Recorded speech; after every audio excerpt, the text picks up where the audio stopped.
On m'avait dit, tu comprendras pourquoi on t'envoie le jour de la finale de Roland-Garros à Beauvechin. Non, je vois pas. Me voici donc pour la première fois dans la province du Brabant wallon, entre Louvain et Jodogne. Bon, Roland-Garros, rien à voir avec Julos Boccarne et son champ de pagode.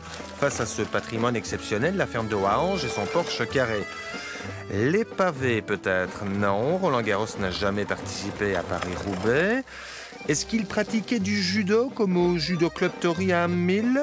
Non, pas de petit Roland ici, parmi les 80 membres, mais une initiation pour les 3 ans et demi, 5 ans, qui leur servira certainement pour beaucoup d'autres sports. Du plus petit âge, le judo apporte essentiellement une maîtrise de soi, mais également, quand on commence au niveau de la base, c'est apprendre à chuter. On n'est pas à l'abri d'une chute, que ce soit à l'école ou à la maison. Eh bien, le judo permet d'apprendre justement à tomber sans se faire mal. Et après? Et par la suite, eh bien, on apprend à faire tomber son partenaire, à évoluer dans une certaine discipline. Bon, Roland-Garros, judoka, non. Footballeur, peut-être? Pas certain. Ici, on a relancé le club de foot. Joli logo, le SC Beauvechin. Les infrastructures sont au top, avec notamment un terrain synthétique où l'on apprend les bonnes manières. Voilà, allez. On joue au football surtout pour s'amuser. D'ailleurs, c'est la nouvelle philosophie de la fédération. Donc, inciter les enfants à pratiquer ce sport, mais surtout en s'amusant. Alors ici à Beauvechin, on a cette année 6 équipes de jeunes. Et puis, c'est encore le début, donc on espère qu'il y ait des nouvelles affiliations. Et Roland-Garros dans tout ça, pas sûr qu'il soit venu à Beauvechin comme les Romains, sur les pavés conservés, et qu'il y ait pratiqué tennis de table, yoga, danse, ULM, planeur, équitation, attelage, pêche, skateboard, balle-pelote. Balle-pelote? Bah oui, balle-pelote, balle-pelote. Ballodrome, ballodrome. Tourine, c'est où? Monter simplement ici, passer devant l'église, tourner vers la droite parce qu'on n'avait pas le choix.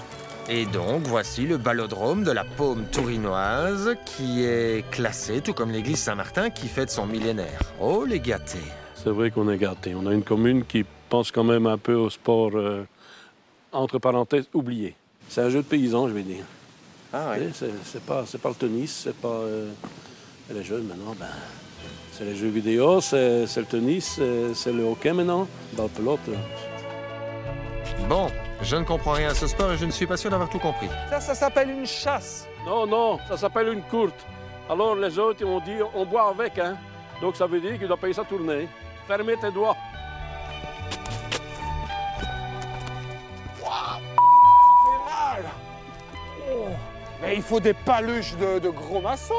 Et Roland-Garros n'était pas un gros maçon, ni un peloteur, ni un tennisman. C'était un aviateur chevronné qui a réalisé des exploits sportifs durant la Première Guerre mondiale et qui décédera en vol.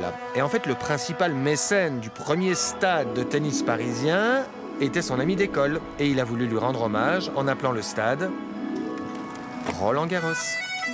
C'est donc pour ça qu'on m'a envoyé à Beauvechin, j'en suis sûr, où il existe depuis 1935 une base aérienne et qui forme aujourd'hui nos futurs pilotes de chasse.